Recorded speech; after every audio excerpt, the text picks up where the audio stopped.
Transforming issues of control. So I wrote a little poem at the beginning of this one. I was contemplating it. And it goes something like this. It's kind of rough, a rough diamond. I am surrounded by the suffering of those I love. Some have not yet cultivated inside themselves the mystic hollow where the mist of solitude gathers in the quiet dawn, cupping the penumbral rays of the self's bliss. I can no longer imagine the agony of facing suffering without the gentle shade of my enlightened knowing. What kind of valor must there be in the soul of one who has organized such a grand forgetting?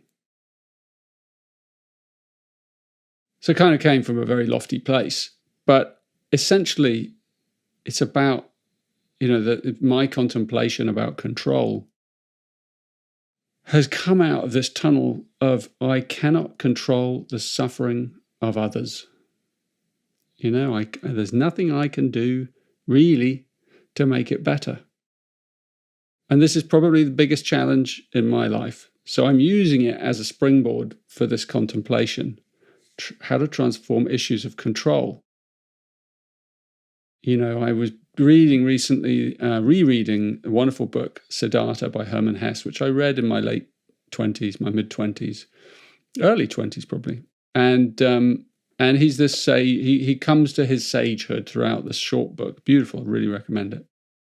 And towards the end, he's almost perfected his being, and yet there's this one kind of thorn in the side of his being, which is his son.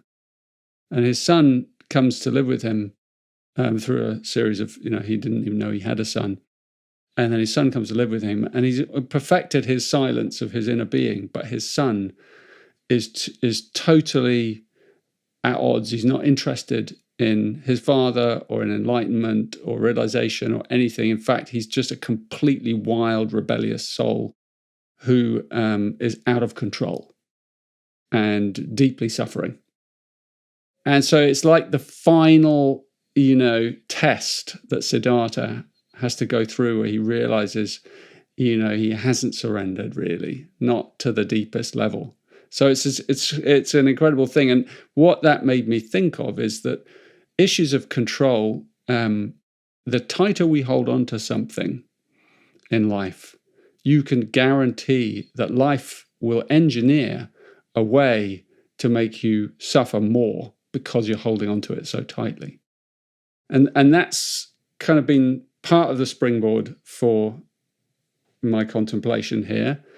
But the other is, the other side of control, because there's letting go of control like that, where Siddhartha has to learn deeper and deeper layers of control, and we have to do that in our life. So anything we hold on to tightly, it causes us more suffering, and then we have to learn to let go. That's one of the whole aspects of control. And I realized I could go down that wormhole.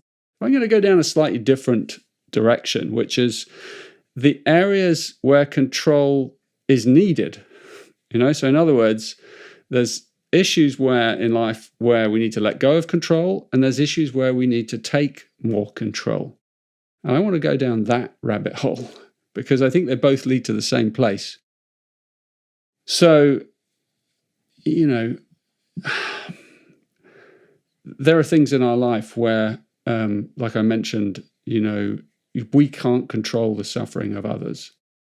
And so it actually puts us in deep connection with our own suffering. So there's also the need to take responsibility for things in life. And that's the first one, is that if someone else is causing you suffering, you have to take responsibility for your own suffering in that and not project it onto them. They're the problem. If they would just sort their problems out, I'd feel better. So you have to take some agency, some authority for yourself in that situation. So I asked myself in that conundrum, what can I do? And a whole list of things came in my heart, right? And here are some of them, just throwing them out. I can change how I respond. So in that situation where I have no control because someone else is suffering and I can't really help them, I might try, but let's say they don't let me. I can change. The one thing I can do is I can change how I respond. I can change how I see them, how I see others. I can change how I see myself. I can change how I see any situation. So I can change my inner lens.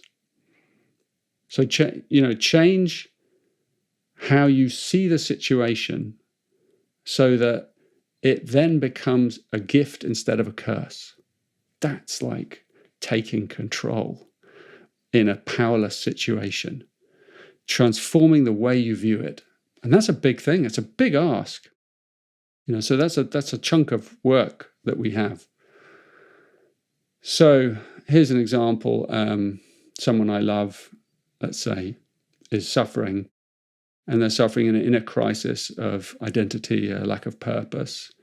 Maybe they're suffering a health crisis that they themselves might be even propagating. They might be making it worse because of their worldview. And you might be able, you or I, we might be able to see the way out for them. So we were like, I could show you the way. It's like I can see clearly. It's very easy to see someone else's patterns and suffering, and you could show them, but they wouldn't listen to you, right? And this is an agony. Many of us know this. You see someone stuck in a pattern and they're suffering and you love them and you can't tell them because they wouldn't listen, or they wouldn't be able to hear, because they have to find their own way out. This is agony, right? My question is how can I make this into a gift? By looking at it differently. And here are some of the things. I realize in myself that looking at this suffering in another can deepen my own inner trust in the divine. So trust is one thing it can increase in me. That each soul has its own trajectory, dignity, sovereignty, and that we are not entitled always to interfere in that process, that program. So deep trust. The other thing it can do is it can deepen my patience. Maybe that's the other side of trust. There's a deep patience that can emerge. I can go, okay, they're on their own program, just like I am. So I can just, I can be there. And the other thing that goes with this is it can deepen our love, because we can then begin to truly love them without, that agenda of like, I want you to feel better because I want to feel better. Then we can just let them be in their process and their program, their dharma. And with those three things, trust, patience, and love, already the whole of our world is beginning to change. But there's more. Through our helplessness, because it makes you feel helpless, that really can deepen our humility, because we can't. This is a situation we can't control. So that shows me my humility, in some way. It's just like, and along with that is surrender. It can deepen my own surrender to trust, to dharma, to my dharma. Like I'm here too, right? So this is a lesson for me. This person's bringing a lesson for me. So humility, surrender. It can also open us up to prayer. I know that might sound strange, but prayer is actually a secret language of help, of support. So I may not be able to offer that person my guidance, but I can offer them my prayer, which is changing something on the inner world for me, and it makes me feel less like I can't do anything. I actually can pray. I don't mean necessarily formally, but it means that prayers can emerge from my heart for their welfare, for their, for their resolution, for their just for them to be well, and that's taking agency for myself. And of course, prayer, affects the quantum world at some level. We're not even often aware. Selfless prayer can be incredibly powerful. What else? I ask myself. Wisdom. This can deepen my own wisdom as I continue to hold and contemplate the situation, the powerlessness in my own heart. And then I realize I'm not powerless. That was my ego wanting to interfere that felt powerless. It can deepen my humanity, because this is a human thing that we all suffer together. And all suffering together is part of compassion. Allowing me to let go of any need to be in control or to influence the situation leads to profound compassion. It can also deepen my sense of divine mystery of the nature of suffering itself. Like there's a mystery to it that the mind cannot comprehend. That can open up in me a kind of mystic detachment, that allows me to go deeper into that surrender. So there's a lot. It goes on. It can deepen this kind of cosmic acceptance of everything that everything is a certain way because it has to be. Everything is perfect, flawless, sacred geometry. Even in its horror stories and the suffering, it can take me to some of those states. It can deepen my connection to my own suffering at my core. That's a key one, which can lead to new levels of freedom for me.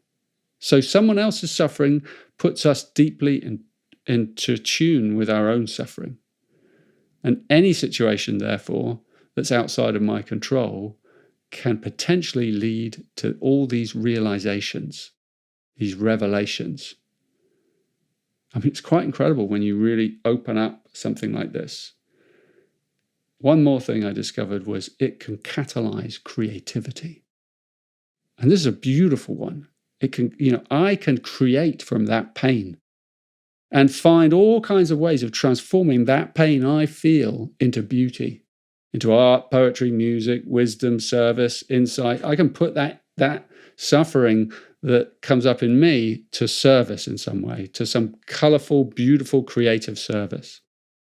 So everything outside my control can be used in this way as fuel to burn for my own awakening, to open my heart, my mind deeper, and to teach me to learn, ultimately, to find some grace and valor in the suffering, in my own suffering and the suffering of others, in suffering as a whole. And surely this is the ultimate harvest of all suffering, to find that grace and to take that valorous, beautiful attitude towards it. So these are some of my thoughts that you can twist and shape and bend in all kinds of ways of how we deal with being out of control, and also perhaps, showing us places where we need to surrender a bit of control. We let go of a bit of control. So take back agency where you need it for yourself, rather than being a victim of someone else's suffering or the victim of the world's suffering. Anything in the world can also bring it on. So it doesn't have to be a person. It can be an event. It can be, a global situation, a state, the suffering of Gaia. All of this is grist for the mill of my valor. So really powerful when you turn these things around inside yourself. I hope this is of helpfulness to you. Thank you.